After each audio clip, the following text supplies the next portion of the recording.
Que peuvent apporter les organisations internationales à la souveraineté de la Côte d'Ivoire? Oui. Posons-nous cette question. Que peuvent apporter les organisations internationales à la souveraineté de la Côte d'Ivoire? Chers amis, la CEDEAO, l'Union africaine, l'Union européenne et l'Organisation des Nations unies, méfiez-vous de ces organisations internationales qui n'apportent rien, absolument rien, à la souveraineté de la Côte d'Ivoire. Chers amis, bonjour. Germain Sewe. La Communauté économique des États de l'Afrique de l'Ouest, CEDEAO, l'Union africaine, UA, l'Union européenne, UE, et l'Organisation des Nations unies, ONU, défilent régulièrement à Abidjan sous couvert de paix, sous couvert de stabilité et d'accompagnement démocratique. À chaque annonce de leur mission, l'opposition ivoirienne se prend à espérer, se prend à rêver.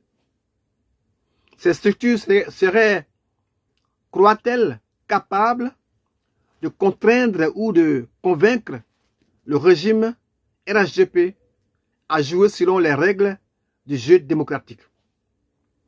Chers amis, on espère une présidentielle inclusive, crédible et transparente.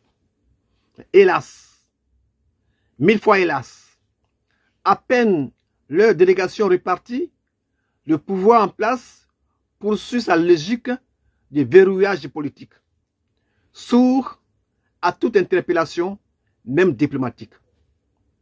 Chers amis, il faut que les Ivoiriens se réveillent parce que, en vérité, ces organisations ne viennent pas pour eux.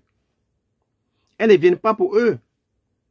Ces structures sont financées, influencées, parfois téléguidées par les puissances étrangères qui soutiennent discrètement mais fermement le régime d'Abidjan. Ce soutien n'est jamais clairement assumé. Il se dissimule derrière des déclarations vagues, derrière des condamnations molles, des façades ou derrière des appels au dialogue qui n'aboutissent jamais. C'est une mise en scène bien rodée où chacun joue sa partition pendant que le pouvoir continue son passage en force. Chers amis, en vérité, ces structures sont devenues des instruments de légitimation des régimes en place. Elles défendent des intérêts géopolitiques, économiques ou sécuritaires qui n'ont que faire des souffrances du peuple ivoirien.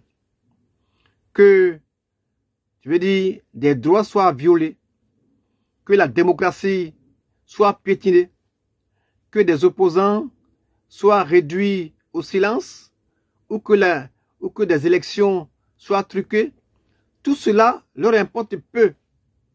Leur importe peu tant que la façade tient et que les intérêts de leurs bailleurs sont préservés. Chers amis, l'opposition et le peuple ivoirien doivent cesser de nourrir des illusions. Ce ne sont pas ces institutions inféodées, des complices silencieux du régime qui libéreront le pays. Elles sont plus préoccupées par la préservation de l'ordre établi que par la justice. On le voit tous les jours. C'est dans l'organisation intérieure plutôt, dans la mobilisation populaire et la solidarité avec des voix indépendantes à l'étranger. Je vais parler des personnalités, des intellectuels sincères que réside le véritable espoir. La souveraineté réelle de la Côte d'Ivoire ne viendra jamais d'un appui extérieur conditionné, mais d'une prise de conscience nationale et d'une volonté farouche de reprendre son destin en main. J'aime vous salue.